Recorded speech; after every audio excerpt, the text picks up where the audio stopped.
আসসালামু আলাইকুম, মনির রান্নাঘর আপনাদের সবাইকে স্বাগতম। আজকে আমি একটা পিঠা বানাবো। আমার পিঠাটা হচ্ছে পাটিসাপটা। আমি পাটিসাপটা পিঠাটা বানানোর জন্য পোলা চাল আর কাজু বাদাম 1 ঘন্টা আগে ভিজিয়ে রেখে ব্লেন্ডারে ব্লেন্ড করে নিয়েছিলাম। নিয়ে ঠান্ডা দুধের মধ্যে ওই বাটারটাকে আমি ভালোভাবে মিশিয়ে নিয়েছি। এই যে এটা সেই আমার ব্যাটার। ওর মধ্যে আমি নারকেলও দিয়ে দিয়েছি। এখন চুলাটা অন করে দেব।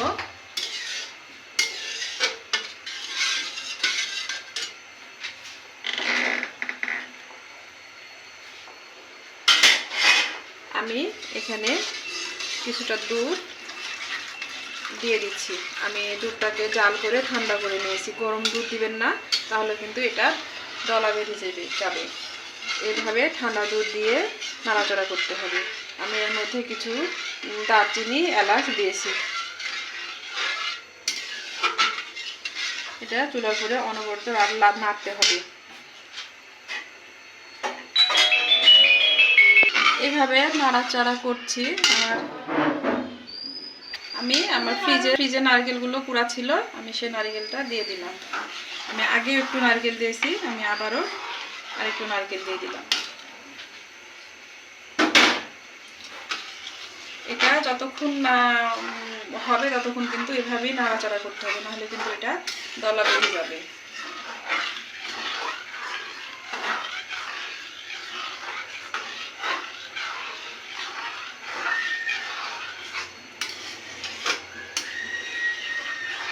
এটা হওয়া পর্যন্ত অপেক্ষা করতে হবে। আমি এর মধ্যে 2 চামচ চিনি দিয়ে দিচ্ছি।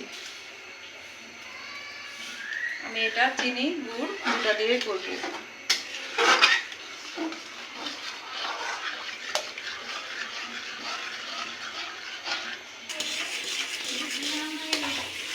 এভাবে কিন্তু অনবরত নাড়াচাড়া করতে হবে, না হলে কিন্তু এটা দলা বেঁধে যাবে, আবার নিচে লেগেও যাবে। আমি এভাবে অনবরত নাড়াচাড়া করছি।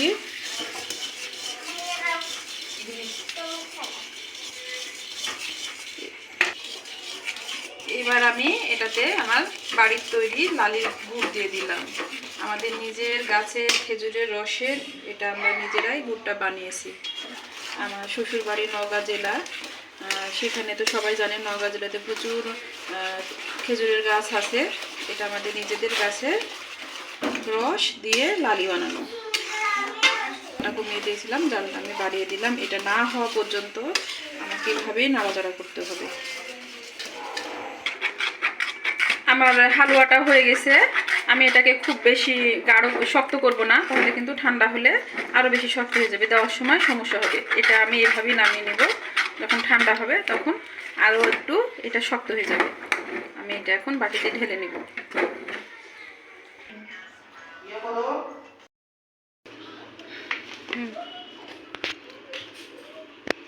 আমি এবার পাটিসাপটা পিঠাটা বানানোর জন্য প্রথমে 1 চিমটি লবণ দিয়ে দিলাম,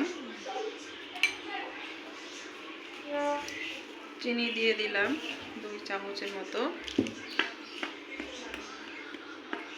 দিয়ে একটু সামান্য 1 চামচের মতো আমি লালি গুড় দিয়ে দিলাম। আর এখানে আমি দুধ চাল দিয়ে ঠান্ডা করে রেখেছি, দুধটুকু দিয়ে দিলাম। দিয়ে ভালোভাবে এভাবে মিশিয়ে নিতে হবে। আমি একটা পাতলা ব্যাটার তৈরি করব।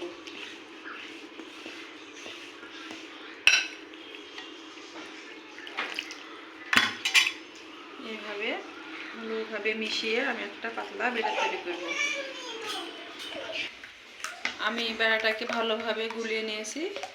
দেখেন আমি ব্যাটাটাকে কত সুন্দর করে গুলিয়ে নিয়েছি। এটা কিন্তু আমার ময়দার আটা ছিল, চালের আটা না, তাই আমি এটাকে ঠান্ডা দুধ দিয়ে ভালোভাবে ব্যাটারটা তৈরি করে নিয়েছি। যদি চালের আটা দেন তাহলে কিন্তু দুধটা আমি গরম করে দেওয়া লাগবে। আমি দুধটা ঠান্ডা দিয়েছি। আমি চুলাটা অন করে দিলাম। আমার ফ্রাই প্যানটা গরম হবে। আমি ছোট্ট একটা ফ্রাই প্যানে নিয়েছি।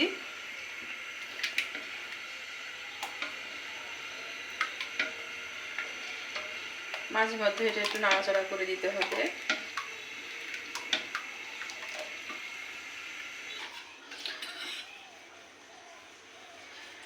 আমি আগে থেকে ঘি গলিয়ে রেখেছিলাম।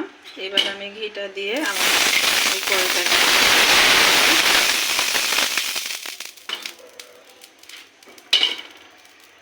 দিয়ে আমি ফ্রাই প্যানটা হাতে তুলে নিচ্ছি চুলাতে থাকা অবস্থা। তারপরে কড়াইটা রেখে আমি ডোটা দিব না, আমি নামিয়ে দিব। তারপরে অল্প একটু দিয়ে এভাবে ভালো করে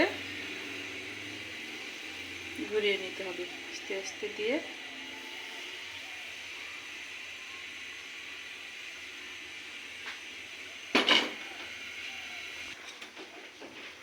এবার আমি এর উপরে আমার ওই হালুয়াটা যেটা আমি করে রেখেছিলাম আগে, পাটিসাপটার যে পুরটা সেটা আমি দিয়ে দিলাম।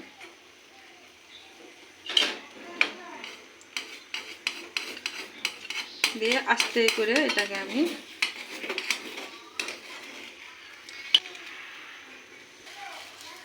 আমি উল্টিয়ে নিচ্ছি। আমি পুরটা দিয়েছি, দিয়ে আমি সাবধানে এটা উল্টিয়ে দিচ্ছি। এভাবে আস্তে আস্তে করে আপনারা এটাকে উল্টিয়ে নেবেন। দেখেন কত সুন্দর করে আমার এটা উল্টে যাচ্ছে।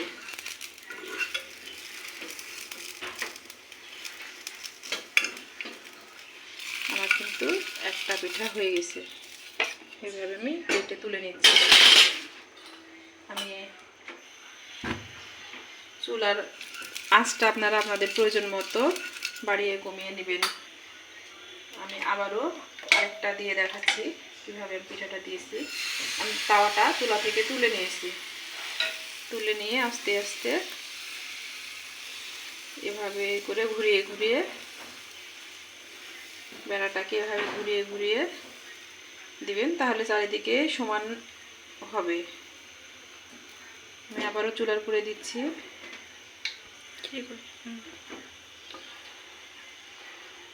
এটা একটু সাবধানে দিবেন। আমি এভাবে দিয়ে দিচ্ছি।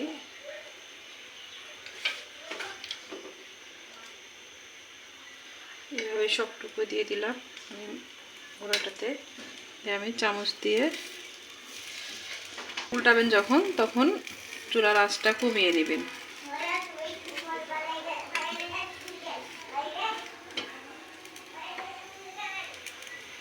আমি আবারও চুলার আঁচটা বাড়িয়ে দিচ্ছি। চেষ্টা করবেন হাতে যেন তাপ না লাগে। আমি এভাবে, আমার ফ্রাই প্যানটা খুবই ছোট, ওই জন্যে আমার উল্টাতে একটু সমস্যা হচ্ছে। তাতে কোনো অসুবিধা নাই। পিঠাটা দেখতে যেমন সুন্দর লাগবে, খেতেও তেমন সুন্দর।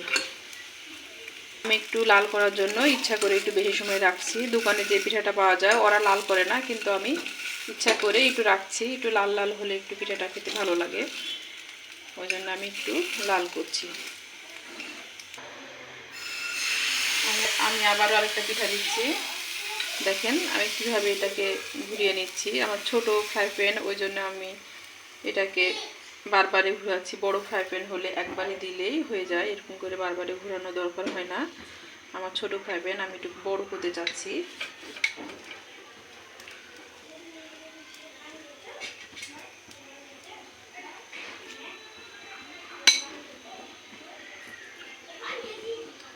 এভাবে আমি দিয়ে সব পিঠাগুলো তৈরি করে নিব।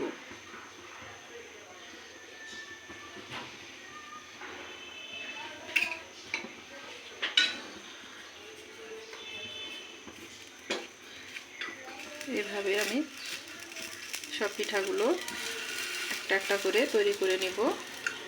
আমার চ্যানেলটি যারা সাবস্ক্রাইব করেননি, নতুন দেখছেন, তারা আমার চ্যানেলটি সাবস্ক্রাইব করবেন। আপনারা অবশ্যই পিঠাটা তৈরি করে খাবেন। আমরা পিঠা খেতে খুব পছন্দ করি।